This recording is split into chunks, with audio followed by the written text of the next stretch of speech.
Good afternoon. I'm Daniel Benjamin. I'm the director of the Dickey Center. Wow, now it's very much on. I'm delighted to welcome you to this book event on The Apprentice by Greg Mueller. The enormity of Russia's intervention in the 2016 election, almost 2 years later, still defies description. We've had close and bitterly contested elections before, but we've never had an election in which an outside actor had a profound and perhaps decisive effect on the outcome. And to this day, there's not a lot of agreement on the aims of the intervention or the impact. And those differences, when they are discussed, have been exacerbated by the partisanship that the hacking itself played such a large role in unleashing. I, for one, am happy to tip my hand and say that my opinion is very much in line with that of my former colleague, Michael Morrell, who was deputy director of the CIA, and a pretty nonpartisan individual who served presidents of both parties, and who called the hacking the political equivalent of the attack we experienced on 9/11. The intervention, which has remained at the forefront of public consciousness, in part because of the investigation of Robert Mueller, has become the epicenter of the story that dominates our time, the rise in the presidency of Donald Trump. And that is why I am particularly pleased that we have one of the reporters who's been at the cutting edge of this story here to discuss it and to discuss his book on this matter. And at a moment when tomes about the Trump presidency are crashing down on us like the mother of all hailstorms, Greg Miller's The Apprentice, Trump, Russia, and the Subversion of American Democracy has been widely identified as one of the very, very best. Columnist David Ignatius described it as, quote, a reporter's meticulously crafted narrative of how this implausible presidency unfolded and how much of Trump's difficulty has been his own doing. I can also say, as someone who's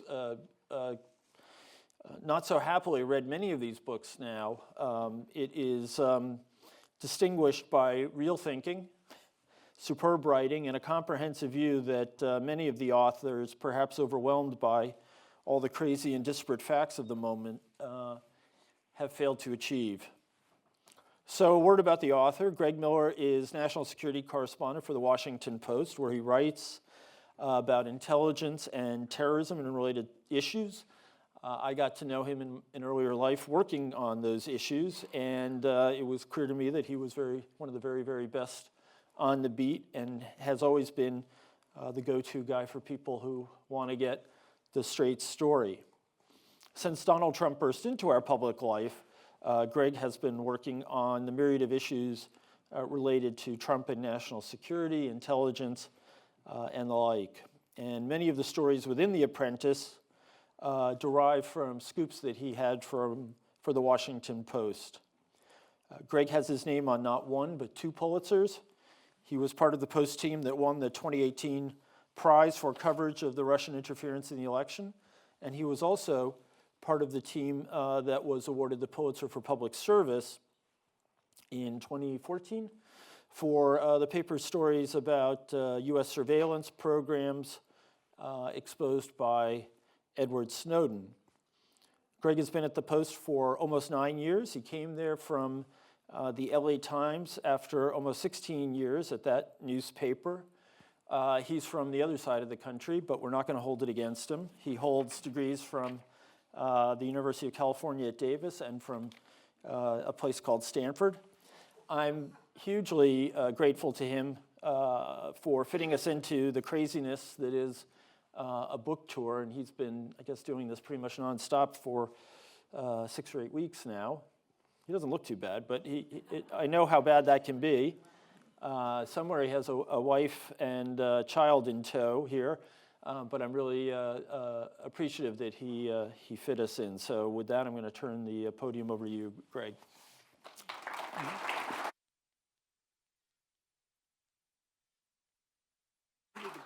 Thank you. You're always supposed to carry one around.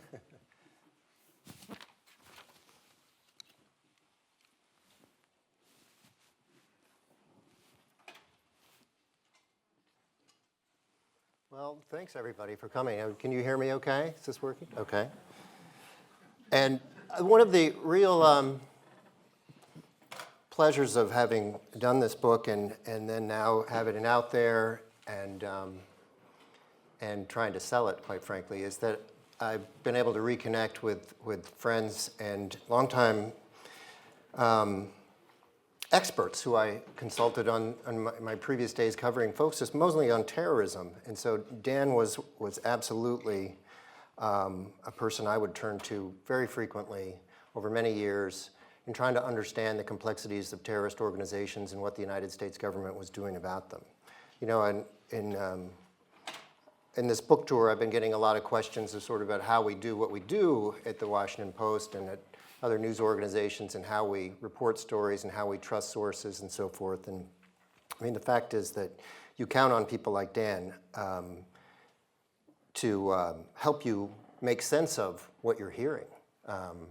Even now in this crazy environment in Washington, you know, it's important for those of us trying to cover it to be able to turn to people who have deep experience inside government and deep understandings of these complex issues to help us make sure that we are not being misled, we are not being spun, and that we understand the sort of all the complexities of it.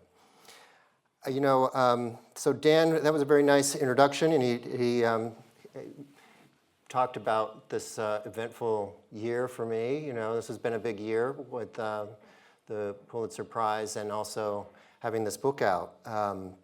And we'll get to that in more detail in a couple moments, but first I wanted to tell you about a couple scenes from this past year or so that were the real highlights as opposed to these the publication of the book and the prize. So the first one came, I think, sort of early in 2016 when I had written a story about Trump talking with the Russian foreign minister in the Oval Office and revealing a bunch of highly classified information. The story goes up, the White House denounces it. I deal with their anger for a little while from my desk at work, but finally go home. And then I get a call around 8:30, and it is Sean Spicer.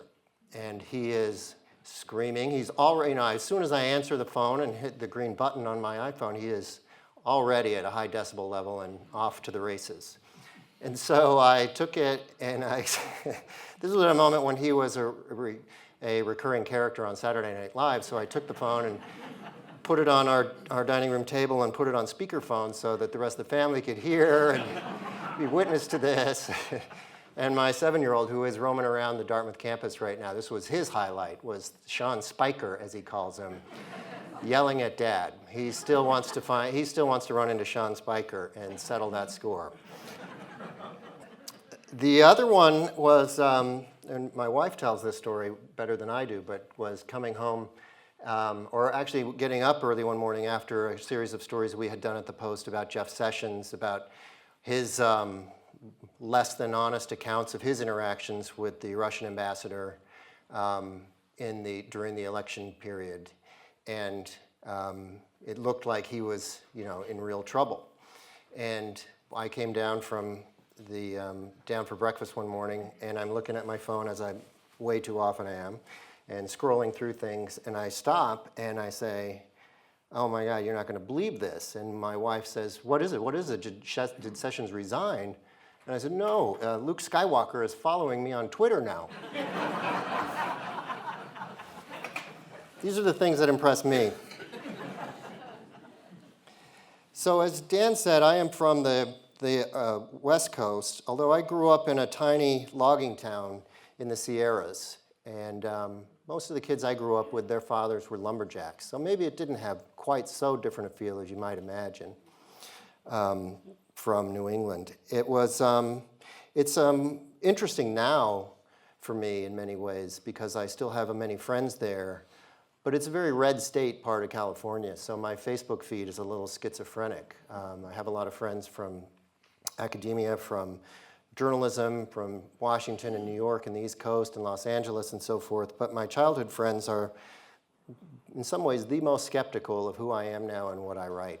They really come after me on Twitter sometimes and truly believe that some things I write are not real. It's hard to imagine that our country's that divided, that kids I played Little League Baseball with think that I am, could be dishonest now in what I do. But that's how things are playing out. I was a reporter for the Los Angeles Times and had just arrived in Washington in 2001, less than probably 4 weeks before the 9/11 attacks happened.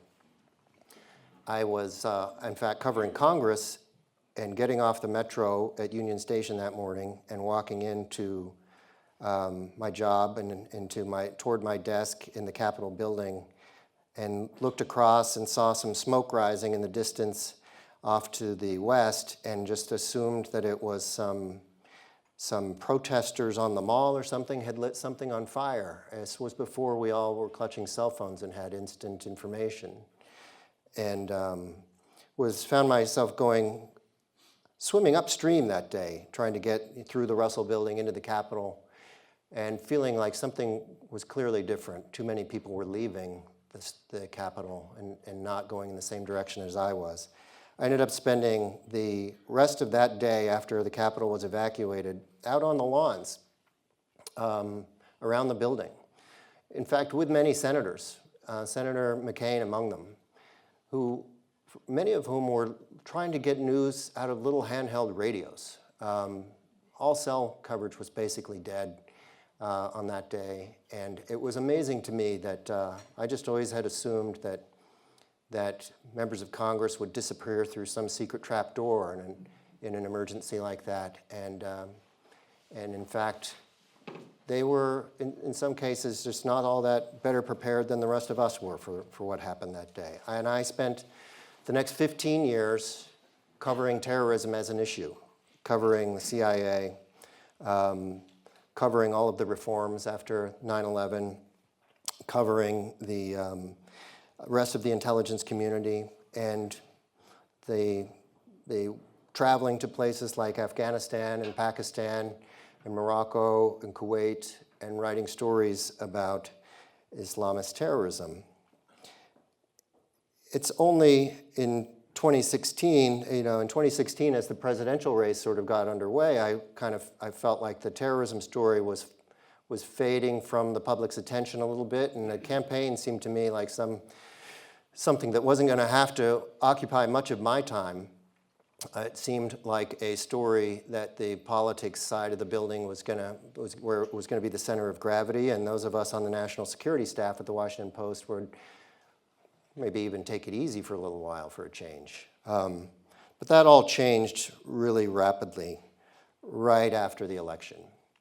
And let me just sort of run through a couple of the stories that stand out.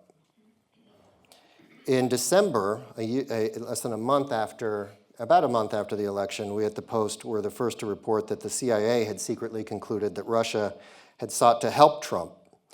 In other words, was not just trying to interfere in the election, which was something that the intelligence community had warned about in October, but that had a stake in it, had a favored candidate, and had done what it could to try to help him win.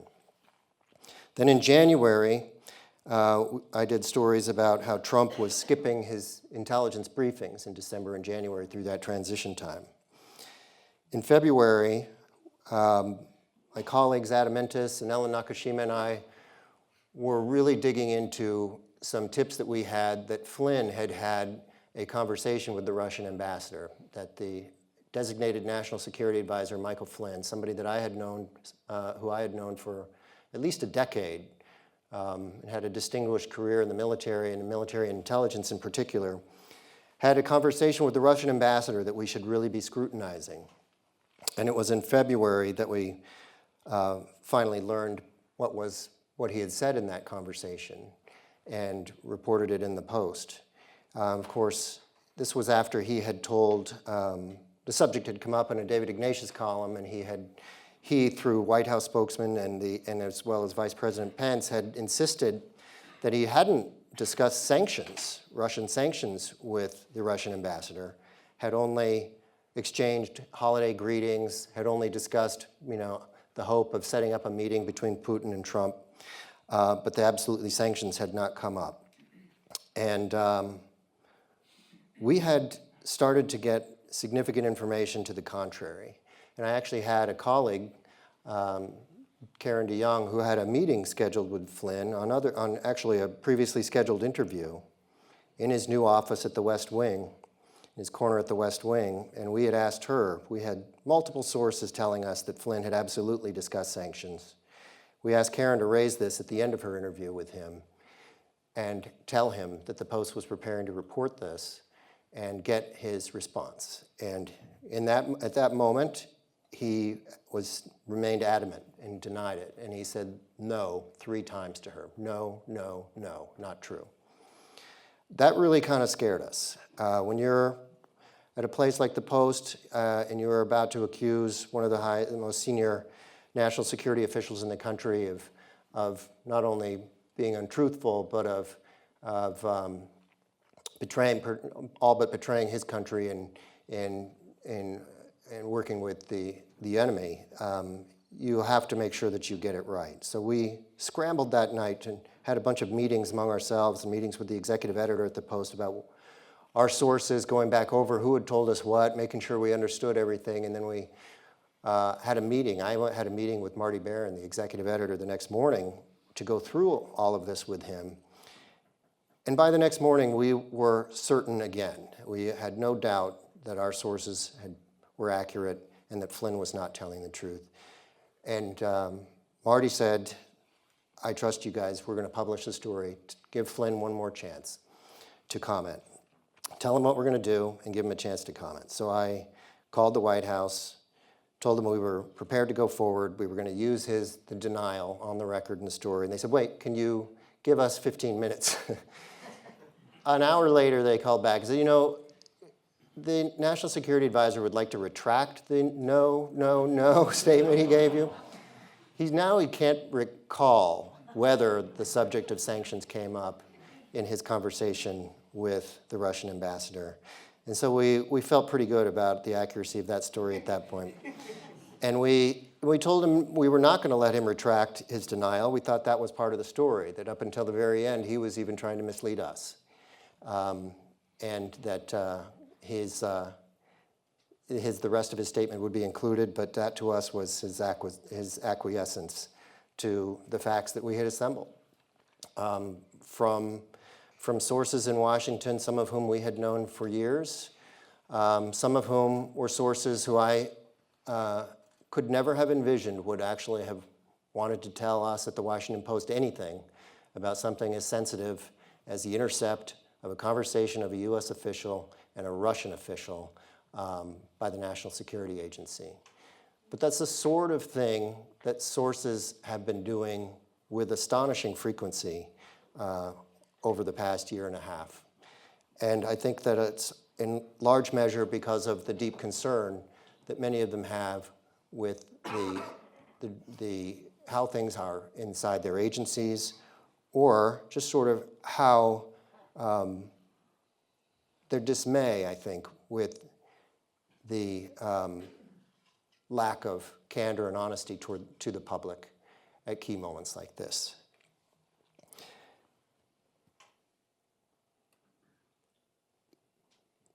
We had, this has been I tell people that this has been a really disorienting period as a reporter, because we've gotten a kind of attention that many of us are really not accustomed to. For a long stretch last year, some of us at the Post were frequently getting cards of thanks in our mailboxes instead of just worthless press releases. Emails from people, calls from people expressing gratitude. I had a couple bottles of wine dropped off on the porch at my house. And, that's not the sort of thing that typically happens in our business. At the same time, there were disconcerting moments too. As I was just describing, some sources that we have relied on have been taking extraordinary steps to provide information and putting themselves at extraordinary risk to do so. the story that I was referencing a few minutes ago about Trump's conversation with the Russian foreign minister in the Oval Office came from a source who I was so worried about that I actually went to the trouble of trying to set up a means of talking with him that would give us some reasonable cover. We set up this sort of what would look, or at least you would have the plausible, you could plausibly explain it as a routine business transaction. Like think about some sale of something on Craigslist, something like that. Just as a way to protect him from and as well as myself. We had moments of real alarm that in the immediate aftermath of our publishing online that same story about Trump and the foreign minister, one of my editors got a call from a very senior official in the NSC at the White House, and he was just screaming at us. How could you print this? How could you report this? And my editor brought me into the room to be part of this conversation. And the caller ended, this official ended it by saying, you guys need to go back to all of your sources right now on this story and make sure you did not misunderstand, which we thought was a very strange thing for him to say. It made us feel like he was hoping to trick us into lighting up the phones of the people we had talked to and relied on for that story as a way of outing them, as a way of discovering who they were. And this is the kind of atmosphere that it has been like for the past year and a half. We also there were other moments that I didn't learn about until much later that were just as disconcerting. So are you familiar with what we now call the Comey memos? So the FBI director kept these memos. Every time he had an interaction with the president, usually he would come away so disturbed by what had happened in that conversation that he kept these detailed records. He would immediately run to his car, run back to his office, or run to his laptop and just start typing up a memo about what had just transpired. And it was after these were released this past year that I discovered an unsettling reference to me in one of them. In the infamous Trump Comey meeting where he's talking about Mike Flynn and asking Comey, can you see your way clear of not pursuing an investigation of Flynn? Trump is also talking and trying to convince Comey that the real problem, the real illegal activity in Washington is leaks, and that he wishes the FBI director would take that seriously, drop the Flynn investigation, and focus on the leaks that led to Flynn's firing. And then he starts complaining to Comey about some very specific stories. He's mad about stories about his phone calls from the Oval Office, from the phone in the Oval Office with the leaders of Mexico and Australia. Transcripts of those calls that we published in the Post that I had gotten from a source and that I had written. And Trump is talking about we need to go back to throwing reporters in jail.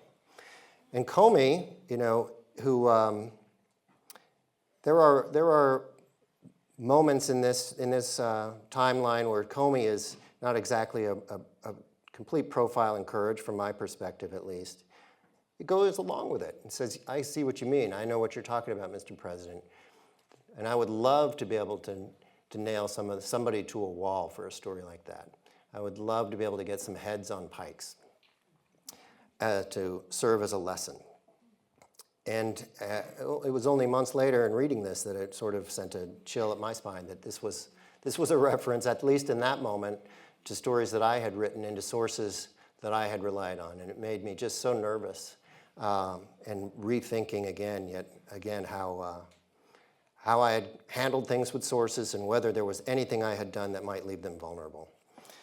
I told that story to my wife. I made a mistake of telling that story to my wife over dinner, saying, you won't believe this, but the Comey memos came out today and there's this weird reference to me in there. And I'd failed to take into account that my 7-year-old, who I said is out here running around Dartmouth, was sitting next to me at dinner that night. And I looked over at him in the middle of dinner, and he had tears running down his cheeks. He was asked me, "Are you going to go to jail, Dad? Are you going to go to prison?" And to me, it was a sort of, I had regarded it as just this incredible thing, and of course was concerned about sources, but not terribly concerned for myself. But that was a moment where it sort of hit home to me how much people I care about and who care about me are also affected by this climate that we find ourselves in.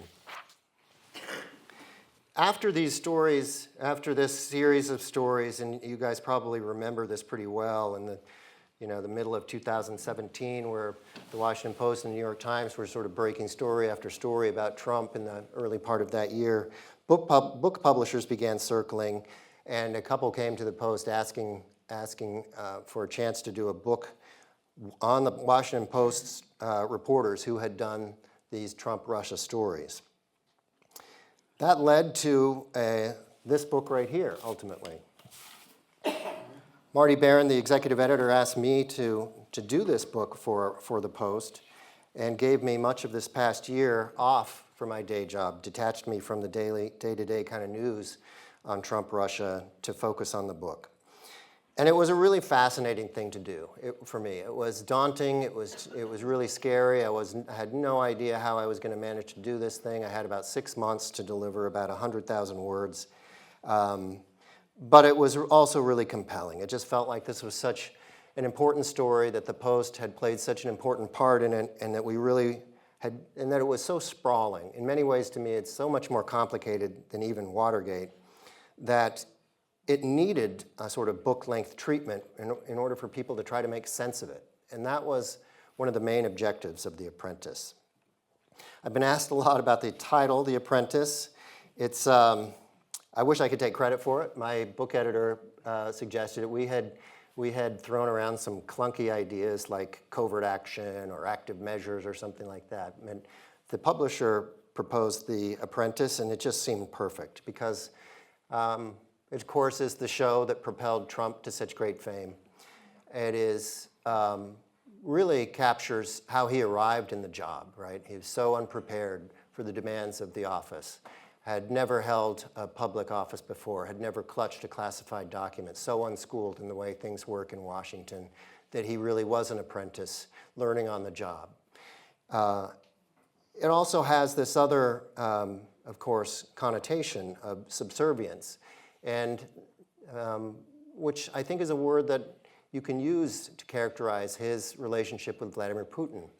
This often seeming kind of servility that is so perplexing and so hard to understand. And that is of course, a major theme of this book.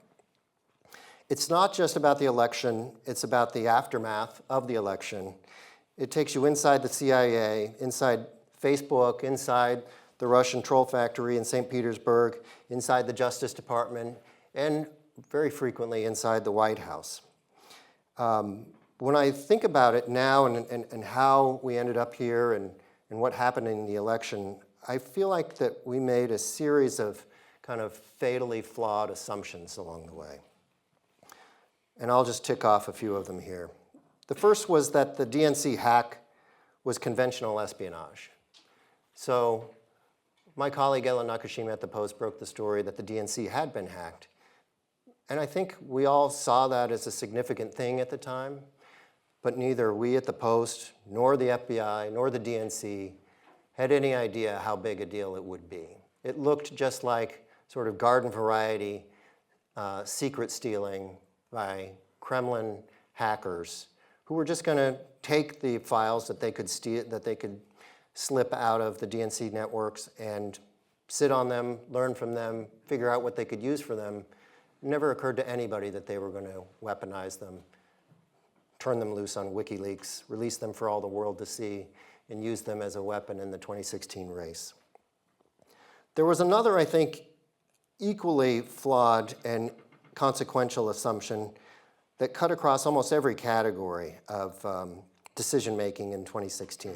And that was that Hillary Clinton was inevitably going to win. This, I think, accounts for a lot of Comey's decisions in terms of how he handles the email investigation, the decisions that he makes about talking about that investigation in public. In large measure, that's because he expects that there will be a Clinton presidency. He expects that he's going to come under fire from rabid Republicans in Congress who are going to accuse him of failing to investigate Hillary Clinton for political reasons. And so he's trying to inoculate himself and the Bureau against that outcome. It was absolutely a factor, I think, for the Obama administration, which decided throughout the election that it was not going to was not going to give the public even close to how much it knew starting in the middle of 2016 about what Russia was doing and what its objectives were. It was, of course, not until October that the White House issued any kind of statement that Russia was even interfering in the election. And it wasn't until well afterward, in early January, that the Obama administration revealed that Russia had favored Trump and had sought to help him win. I interviewed many people in the Obama administration, Susan Rice, Dennis McDonough, for stories we've done and for this book, and they will often insist that this was not the case, that this sort of political calculation had no factor in their decision making, but I don't buy it. They were convinced that Hillary would win, and they were worried about contaminating her victory. They didn't want to be seen, Obama in particular, didn't want to be seen as putting his thumb on the scale. There were a couple other flawed assumptions. One was that our technological prowess, the penetration of social media in the United States, was an asymmetric strength instead of a weakness for us. And maybe in many ways it is, but Russia found a way to exploit that and turn that against us. And finally was that the office of the presidency, after Trump's surprising victory, was that the office of the presidency would alter its occupant more than the occupant would alter the office. And we're 2 years in, and I think we're still in Washington struggling to fully comprehend how wrong we were about that. We have seen some disturbing events just very recently that I wanted to talk about briefly, including, the frequent sort of extent to which reporters are now under threat, the way that Trump describes us as enemy of the people. Jim Acosta from CNN described recently being at a Trump rally, and after Trump is sort of whipping up the crowd and talking about the horrible press and fake news and so forth, and seeing people looking back at the box of reporters and using the sort of throat-slitting gesture toward them. Of course, a colleague of mine at the Post, Jamal Khashoggi, was murdered and reportedly dismembered in the Saudi consulate in Turkey. And I have to say that many of us at the Post, have to wonder to what extent was this, in part because of this sort of culture of seeming impunity that Trump has cultivated, right? He's, during the campaign, talked about Russia and Putin not being a killer, that the United States is really not any better. He has sort of mouthed the Kremlin talking points frequently and sided with autocrats, sided with Putin, sided with others against his own intelligence services. I just, there is this atmosphere, and you wonder how much this played into Saudis' thinking that this was something they could absolutely get away with. And it wasn't until just this week that I really started to think about the Trump-Russia story in the context of what Dan and I used to talk about, sort of terrorism, with the bombing, the devices that were sent out to various sort of frequent Trump targets this week, and we're still learning about more even today. And that is that, after 9/11, we spent 2 decades worrying that some among us would be radicalized by the messages of Islamist enemies overseas. But now we have to think about how great is the danger that some among us are being radicalized by our own domestic politics. And the climate, and the extent to which the climate in Washington is fostering this. I was going to close by just reading you just a very quick piece from the book. It's actually one of my favorite bits of the book. It's utterly devoid of news, I think, but it is a scene that was really compelling to me. a story that was really compelling to me, and I thought sort of said a lot about where we are and what we're up against at this moment in our country's history. So if you'll bear with me, it's just going to be about 3 paragraphs, and it's the start of the epilogue. And the story is about John Dowd, who was Trump's lawyer for much of the past year, his lead lawyer in handling the Mueller investigation. Here it is. Washington evacuates in August, the most stiflingly humid month in the nation's capital. Congress usually shuts down, and much of the city takes that as a cue to depart for cooler climates. In 2017, John Dowd was preparing for his annual departure to Cape Cod in his native Massachusetts. Before leaving, he had lunch with Trump at the White House to go over the latest developments in the Russia probe at a time when Mueller was convening a grand jury. Dowd's admiration for Trump had only deepened in his 2 months working for a president he regarded as gifted in his ability to connect with people. After the meal, Dowd drove back to his home in the suburbs of Northern Virginia, a ranch-style house on a spacious piece of property with a tennis court and a swimming pool. Dowd is a devoted father to 5 children, among them 3 who were adopted and are of mixed race.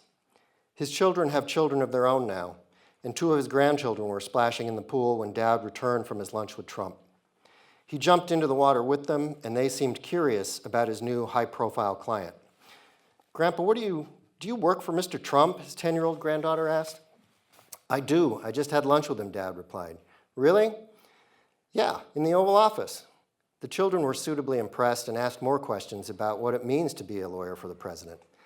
Then a touch of anxiety crept into his granddaughter's voice. "Does he know about us?" she asked. Dowd said the president knew that he had a large family and that Trump really loves children. But he had failed to pick up on the meaning in her tone, and she repeated her question with new emphasis. "Does he know about us?" She was asking not whether Trump knew that his lawyer had grandchildren, but whether he knew that their skin was brown. To Dowd, the story was an illustration of the president's warmth because of what happened next.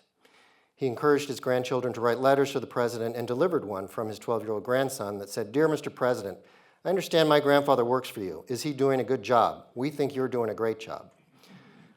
Trump wrote back on the child's note, scrawling in the margins, "Make sure your grandfather takes good care of me." That he took the time to reply showed to Dowd a capacity for consideration and kindness that Trump rarely gets credit for. But the episode was also revealing of the divisions that have become more pronounced under the Trump presidency and the doubts that many Americans feel about their place in the country. An unease so pervasive that even the granddaughter of the president's lawyer did not feel immune. Thank you.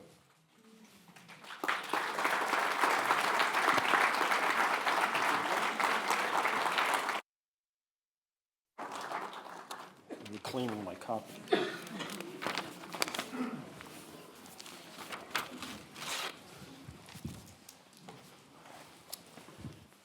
So I'm glad you read that particular passage because it's also one of my favorite ones in the book. This is an unusual book event. I've actually read the whole book.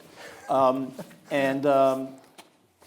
of the things that struck me that Dowd doesn't say anything about is, that was such a self-centered thing of Trump to say. He was taking good care of me. Usually you're supposed to say, I have a picture from my former boss, Bill Clinton, of me with him, and it was for my grandmother. And he said, your grandson's doing great. It's true, and Dowd to this day still thinks that this is a story. This is a story that he thinks makes Trump look good. He didn't understand the. I don't think he grasped even many months later how revealing this little story was. He comes across quite differently in your book from Woodward's book. Yeah. Okay. There's actually that's a good question. There are Woodward's version of the Dowd departure and the Dowd decision making and the functioning of the Trump legal team during that stretch really is different than mine. I have worked with Bob and have utmost respect for Bob, but I'm pretty sure I got it right. Nothing like a confident reporter. Well, it's a great book, and I really do recommend everyone read it. I have to say my own experience of reading it is a little like our experience every day, which is you see a reference in the newspaper to some outrage that happened 3 or 4 months ago that you've completely forgotten. And you're going through this book, you say, oh my, that again, oh my God, you know. That must have been actually kind of psychologically torturous for the author as well. I mean, so much stuff to keep track of there. There was, yeah. So the way this worked was that they detached me really in January, and they gave me until July to deliver the manuscript. And it took me a month and a half to make a timeline, to just really build out. It was probably ended up being 30 or 40 pages of just chronology, just laying things out, writing about things that had happened. And even then, you sort of, things jump out at you when you put them in sequence, because we learn about them out of sequence. We learn about them when we learn about them, not when they happen. So I'll give you just a couple of quick examples, like the Trump Tower meeting. We all sort of know roughly when that happens in the early part of, I think, June in 2016. It also happens to be almost to the day when a CIA officer coming back from a mission in Moscow is trying to make his way back into the embassy, the American embassy that night, is tackled by a Russian security officer, and there's a fight, an absolute fist fight, right on the steps of the American embassy in Moscow. The FSB officer tackles the guy, they're wrestling on the ground, throwing punches at each other, trying to keep the agency guy from getting back into the sort of safe confines of the embassy. You can Google this and look it up on YouTube. The CIA officer drags himself across the threshold, just scoots with his feet until he's beyond that boundary and back to safety. But he ends up with a broken shoulder. He ends up being evacuated. And just so the idea that here's Trump and his team meeting with Russian visitors, offering help from the Russian government to hurt Hillary, almost at the same moment that Russia's sort of real opinion of the United States is being revealed in this moment of violence in Moscow. Something of a juxtaposition, I Yeah. would say. Quite a contrast. So you were putting this book together not only in parallel with a lot of other people who are writing on the subject, including for lack of a better metaphor, the 800-pound gorilla of American journalism, Bob Woodward, but more importantly, the Mueller investigation. And I'm kind of curious what it is like to be working in parallel with that and to be looking in the newspaper and seeing a new indictment drop, which actually would then become part of they become part of the story. And what it's like to be doing that. Did you ever do your own effort at getting something out of them, which, as far as I can tell, everyone has failed on, because Bob Mueller runs the tightest ship in Washington. It's really true. Yeah. It wasn't really so much the day-to-day news stories. It was actually something else. I set my phone down over there, but so everybody at the Washington Post now put an implant in it has now. downloaded this app called Signal, which is an encrypted communications app. And we have message groups internally in the newsroom that are devoted to certain subjects. So I'm on all the sort of Russia probe Signal messaging strings. The hardest part was like seeing that stupid thing lighting up all day long with one crazy thing after another. Like you just can't, it's impossible.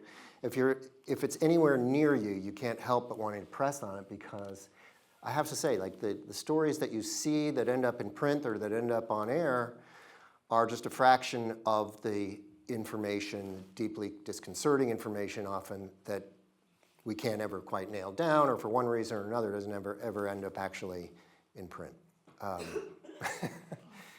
Pretty frustrating. So now I'll do something totally unfair and ask you if you have a bet as to what Mueller is going to do. I think that, I have to say that I did have some meetings and got sort of semi-close to people in the Mueller organization just to try to get a feel for where they were headed in the timeline.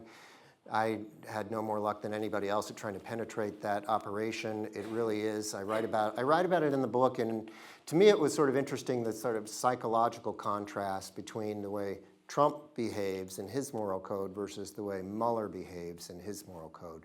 So there's actually a long chapter in the book about their contrasting upbringings and backgrounds, and how they're almost perfect foils for one another.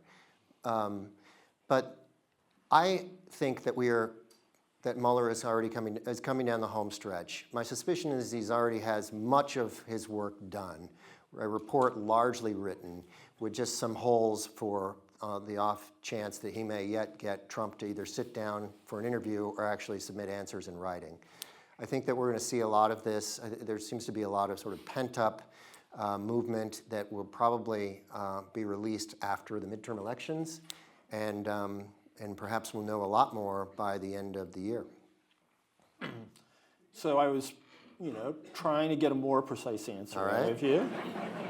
Slightly commit yourself to a little more. So I think, these questions make me nervous because, Well, they're totally unfair. as a journalist, I can't predict what's going to happen, and it makes me really uncomfortable to even try. But obstruction of justice. Yeah. Obstruction of justice, God, that looks pretty compelling already. Every indictment that we've seen from Mueller has been mind-blowing in some way, and just the amount of detail that he's been able to pull together. The indictment of Paul Manafort, Trump's campaign chairman, to me, was like the most definitive thing ever written on money laundering I've ever read. It was fascinating, beginning to end. His indictment of the GRU and of the Russian troll farm were so astonishingly detailed that I had CIA people say they can't believe that he got that much information cleared, and that he must have, that there is a sort of weird kind of political thing happening here where he is up against the president who's arguing this is all a hoax, and Mueller is delivering evidence that is so compelling that it just sort of blows that sort of counterclaim out of the water. I think that the obstruction claim is really strong. I think that the collusion claim is still sort of harder to pin down. I think that there is a lot of evidence of collusion or conspiracy out in the open. I think that it's sort of hard for us to process, in fact, because so much of it is out in the open, that it's a weird mental exercise to think back to Trump's infamous line, Russia, if you're listening, I hope you can find those Hillary emails. Like, if we had learned months later that Trump had secretly, through an encrypted email, asked the Kremlin to do that, I mean, it would be game over. But since he does that out in the open, it just looks so different than anything we're accustomed to. We don't quite know what to make of it. I think the big question also is just, to what extent does Bob Mueller think that it is part of his mission to dig into Trump's financial empire and its entanglements with Russia? And that, I think, is the wild card. You mentioned all the detail that Mueller got into the indictment about the troll farm. What does that tell you about the cooperation of the intelligence community with this, and beyond that, about their view towards this whole chapter in American history? I think that's a loaded question. I think it's that it tells you that the U.S. intelligence agencies are highly motivated, largely because of the president's own behavior, his own sort of counterproductive behavior from a self-interest standpoint. That these agencies are highly motivated to do anything that they can to give Mueller what he needs and to prove that this was real. So I just have one or two more questions, and then we'll open it up to the audience. But the one that seems to me to be, to come back to your theme about things that are out in the open and therefore hard to process. So they're on both the side of Trump and of Putin, there are things that are out in the open that are really hard to process. Specifically, if Trump really wanted to advance Russian interests in some way for whatever reason. He's got lots of Russian money in the bank or in his investments. They've been very supportive of him. He feels he has a debt. He's gone about it in such a sort of blunt, guileless sort of way that it seems almost hard to imagine. On Putin's side, they made no effort really to hide what they were doing. I mean, he continually denies it in public, but otherwise, they've been almost boastful. And all the great material you have about them all, toasting each other when he won in Moscow, is a case in point. So, is this an example of our expectations being too high for how concealed and careful people would be, or is this just really as puzzling as it seems? I think it might be both, and I think that's a great question. It's like, what would, our whole sort of, all of our laws and our traditions are built around our expectations that you would try to hide Right. Conduct like this. And so they're not equipped to deal with sort of this sort of open back and forth interaction between a campaign and a foreign government, where you may never have anything recorded on a smoking gun memo that has Trump's signature right next to Vladimir Putin's. But you're right that if Putin, as the former KGB officer that he is, could sort of, if Trump were really an asset that he could school and train and instruct, you would think that he would be saying, act tough in public toward me. I can take it. You can lash out at me. You can accuse me of being everything you want. But behind the scenes, let's reduce some of these sanctions. Let's take care of some of these other transactions that we'd like to see. And Trump does the opposite, right? He does not give himself any of the political room that he needs to do what he wants to do policy-wise. His inability to ever utter a critical word of Putin raises such profound suspicions of him that it just sort of binds him, and he has none of the maneuvering room that he needs to lift sanctions, give back the dachas, do anything, frankly. It's very, very puzzling. Of course, one could also calculate in that Putin's long game isn't so much advancing Trump as undermining the United States and throwing it into chaos. He's done a pretty good job there, if that is his game. And you could also throw in that, Trump has done an amazing job at reorienting his own party's position on Russia, where, we now see poll after poll suggesting that many members of the GOP are favorably disposed towards the Kremlin. Yeah, but, I mean, you have to look at just this week and think, I'm sure that Vladimir Putin would love to have a bunch of sanctions lifted, but man, it must be somehow rewarding for him to look at the United States and see a bunch of bombs delivered via parcel to political figures in the country, and just sort of look at this, or what he has, however much he thinks he deserves responsibility for this or can claim responsibility for it, he must be pleased with the outcome. Okay, let's open it up. I would just ask you to wait for the microphone before you ask your question, and then please ensure that there's a question mark at the end of your question. Well, we have, astonishingly, we only have faculty members with their hands up right now. Oh, we do have one student, but let's go to Professor Valentino first. So thank you for coming, and thank you for the book and all the work you've been doing. All of that is a reminder to us of the importance of the free press in a free society, and we've been reminded of how critical that is over the last couple of years. So thank you for all of that. But that same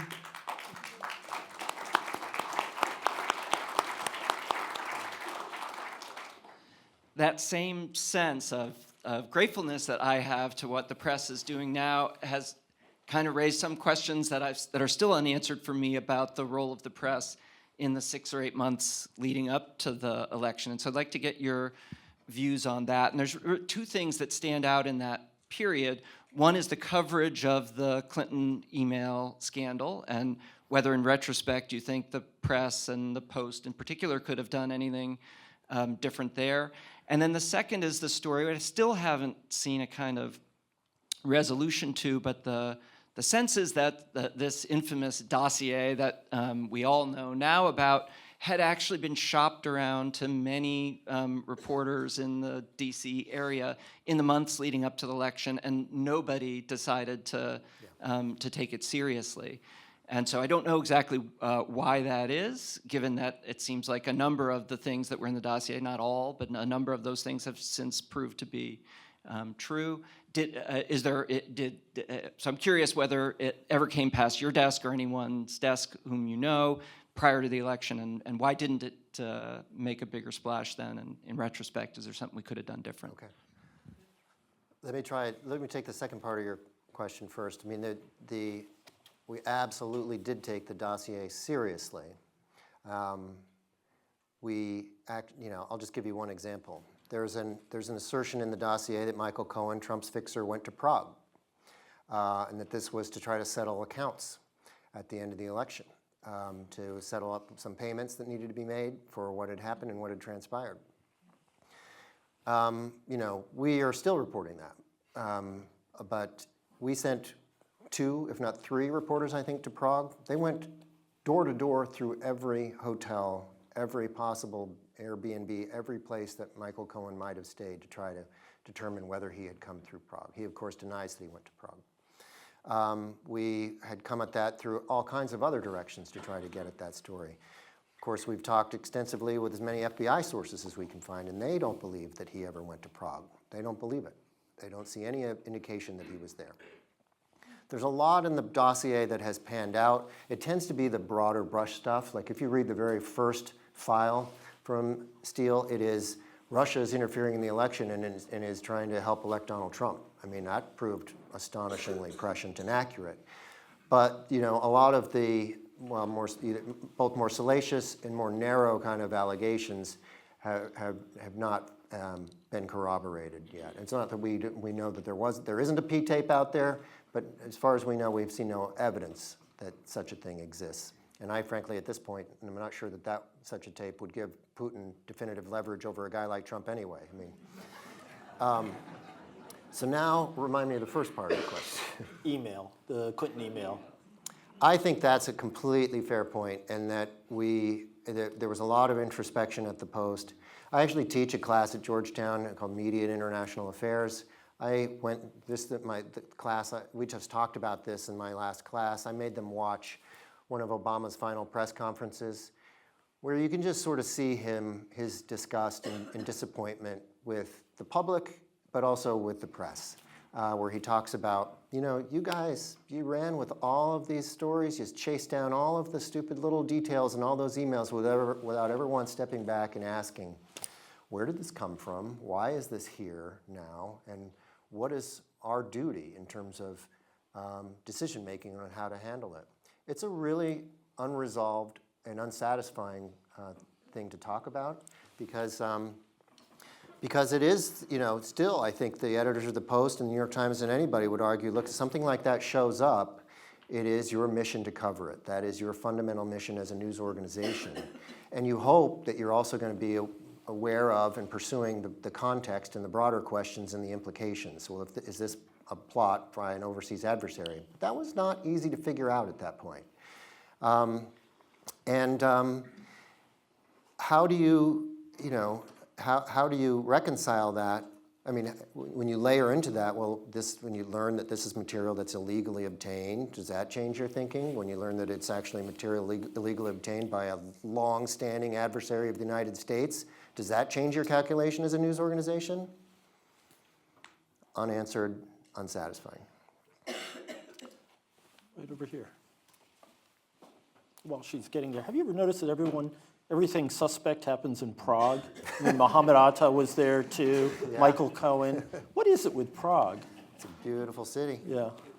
I've never been to Prague, so I don't know how I can add to that. But I have a related question also about the Clinton email hackings.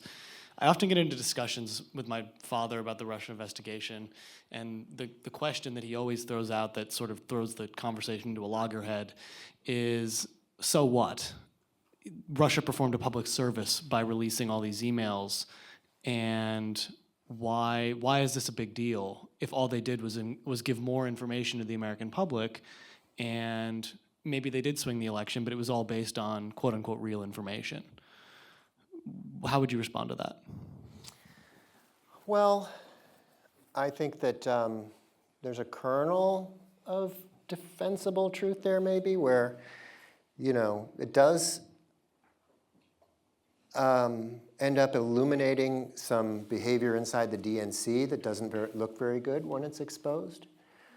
I'd be really interested to have looked inside the RNC's emails too. So I would just rather have access to, if we think transparency is the be-all, end-all, then it would be nice if it were balanced. I think that that is not Russia's objective in this operation. If you're looking at their motivations and you read the intelligence community assessment on what Russia was trying to accomplish in hacking the DNC and filling our Facebook feeds with a bunch of disinformation for the better part of a year, it was not to benefit democracy in any way. And I think you have to take that into account. Would you say anything else? Well, I'd love to see the Washington Post's emails as well. I guess I would take a slightly different tack, which is it's stolen and it's internal and it's proprietary. And yes, it may be newsworthy, but is every organization, should every organization's private conversations, private exchanges be fair game? It's very hard for news organizations to ever draw the line on something like that.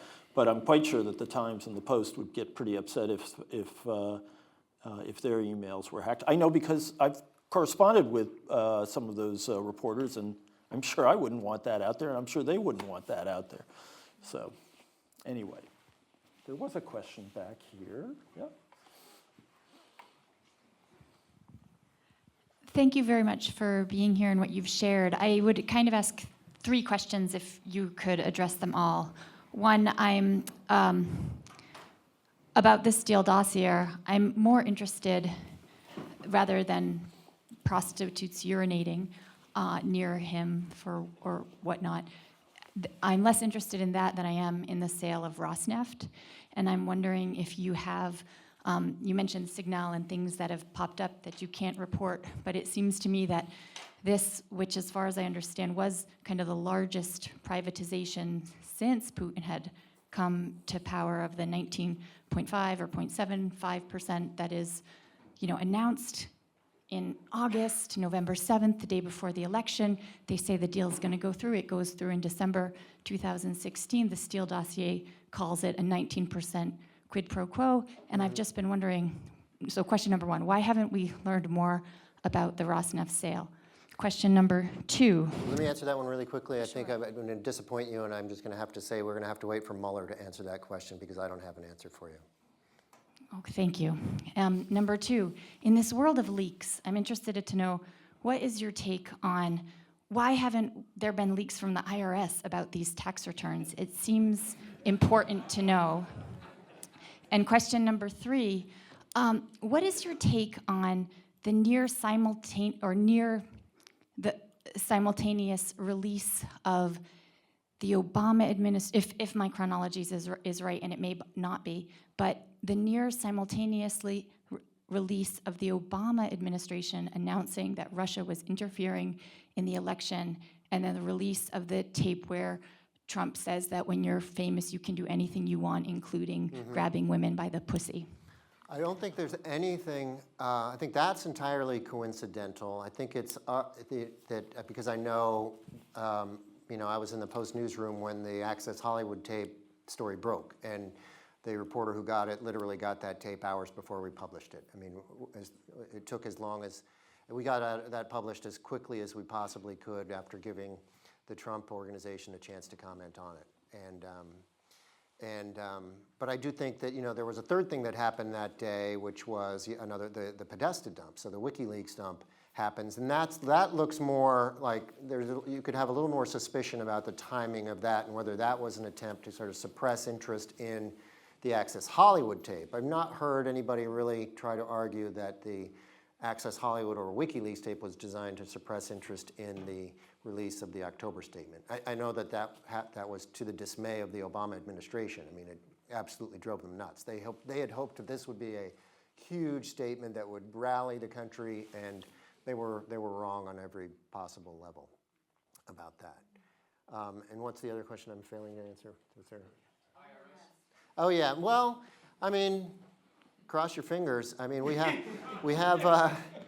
have received astonishing things, but we don't have those. So I wrote stories this past year that I don't think we've ever seen the likes of. There were actual transcripts of a president's private conversations with foreign leaders. Yeah. Full-on transcripts.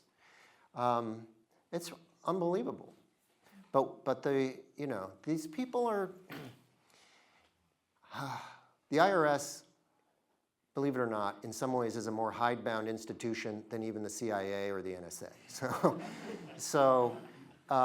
And maybe I don't know if it's a cultural thing. I don't know that whether it's that their controls on documents are such that it would just be career suicide for somebody to try to leak those documents. It must have tempted somebody somewhere along the way, and every news organization now that exists now, including ours, has secure drop capabilities that enable you to put stuff, get stuff to our attention without leaving any fingerprints. I think that a small number of Americans, Donald Trump being among them, there are only paper returns, and they're sitting in a locked safe, and there are only, this many people who have the key to the safe, and it's not in a computer, and so it's not easily distributed the way that the as we would call it, the memcon or the telcon, the transcript of those phone conversations would be. So it is an extraordinary and rare bit of security, and protection of secrets by the U.S. government. Right down here. You'll be next.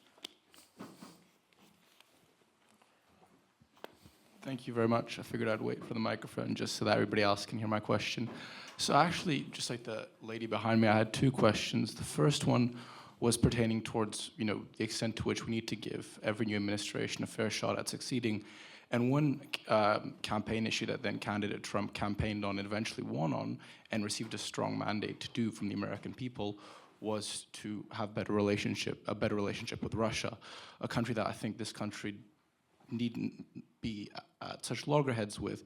And I've lived there for 4.5 years, so you might say that I'm biased, but I think that America and Russia ought to quote candidate Trump, get along.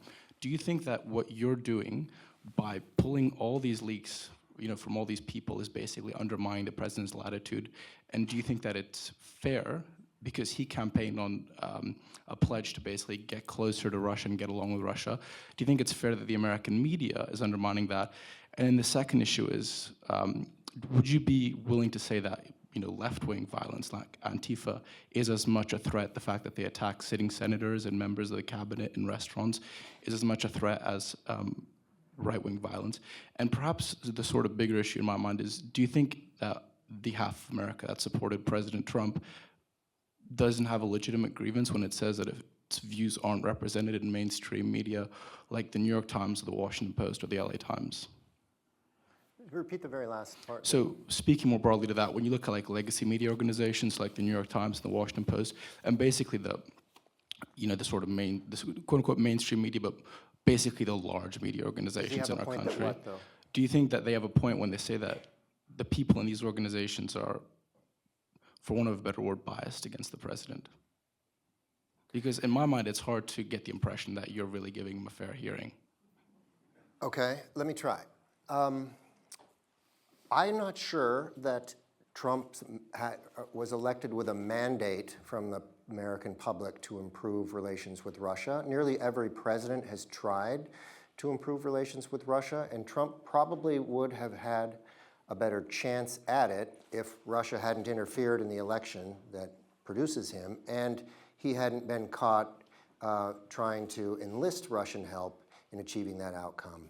I mean, that really probably eliminated any meaningful chance of improved U.S.-Russia relations. Russia's decision-making there they're as responsible as anybody for that. I think that on the bias question, there's a fair question there because, look, when you polls of news organizations and their composition will show you that most of their employees lean Democratic, lean liberal. There's sort of a self-selection. Those of us who go into the business come into it for reasons that probably sort of align more closely with the liberal or Democratic views of things and institutions. But I think that people really misunderstand two things. One, the idea that there is some sort of overarching political agenda that is imposed on us by the organization itself couldn't be further from the truth, with a couple notable exceptions. And that reporters, as much as they might be sympathetic to democratic policies and ideas and ideology, are nevertheless more kind of I don't want to say anti-institutionalist, but their motivations are also about getting scoops, about exposing wrongdoing, exposing corruption, winning prizes, getting acclaim from their peers and so forth, that override many of these other considerations. I just don't think you can have a realistic conversation with any senior member of the Obama administration who will tell you that we had a sweetheart deal with the American press. No way. I think that the question of whether we have given Trump a fair shake, I think that we have, I would say yeah. And I would actually say that as many people might ask whether we have been fair to Trump, I mean, we were getting criticized from the opposite end of the political spectrum for how long it took news organizations to utter words like lie about the pattern of falsehoods that come from his mouth, right? I mean, there is I know the leaders of the biggest papers in the country. I know Dean Baquet well, I know Marty Barron well, and they care about objectivity, they care about fairness, and I think that the coverage and the accuracy of the coverage sort of speaks for itself. I mean, we've made a few mistakes along the way, but oh my God, these stories they're all still standing, aren't they? Hi, as a journalist, thank you. As a journalist, what do you think the line is between hate speech and free speech? As a journalist, what's the line between hate speech and free speech? Well, I'm gonna sort of dodge that question by answering a different one, which is, it is disorienting to be a reporter in this particular era, because you often do have an emotional reaction to the things that are happening right now. An emotional reaction to being accused of being the enemy of the people, to being accused of being fake news, false. An emotional reaction to things that you see. An emotional reaction to the baiting that happens. And it's hard sometimes, I will admit, to maintain your balance. And especially in this day and age where we all have Twitter accounts and Facebook accounts, where there is this temptation to just fire off some nasty response to something, and I'm certainly capable of it. But that, unless you let your sort of head cool a bit and think it through, you might not like to read that an hour or 2 or 3 from now. So it is difficult in this environment, I think, sometimes to kind of keep your composure because of how much the press is under attack. Okay, right down here.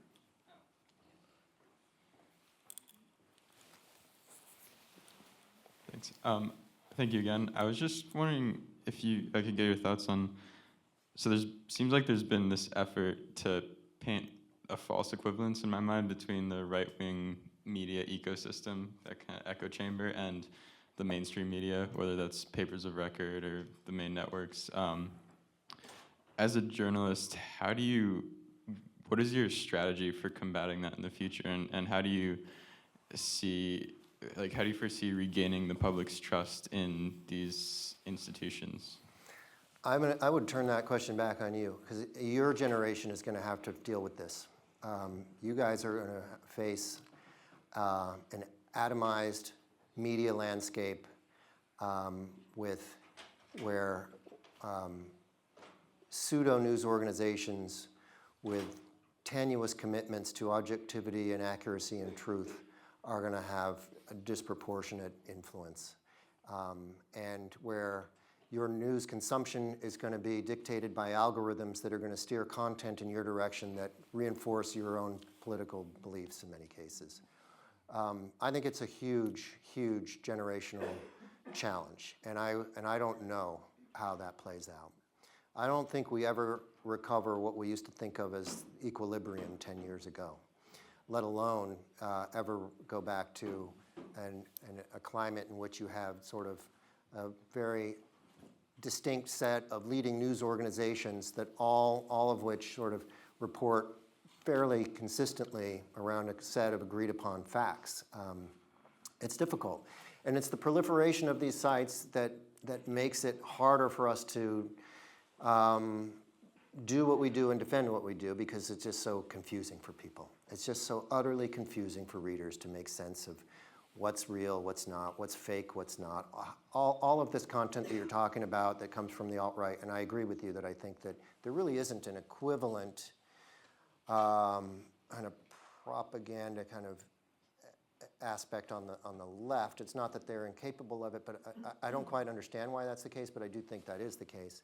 That you just have to sort of keep doing what you're doing and hope that these facts stand up in the end, and that's a big part of the reason for this book. I'm really trying to lay out the facts as best as we could establish them at the Washington Post, and let them speak for this moment, let them speak for posterity. Okay, there are no hands shooting up, and I think that is convenient, because I wanted to say this is a great book, and it's conveniently for sale right outside our door. And in the interest of supporting free speech, excellent reporting, and visits by distinguished journalists to Hanover, I hope you'll all buy it. And you might even get it signed, making it more valuable for posterity, because I think it's going to pass the test of time. So with that commercial, I'm going to thank Greg Mueller heartily for coming up here and for doing this great event. So thank you.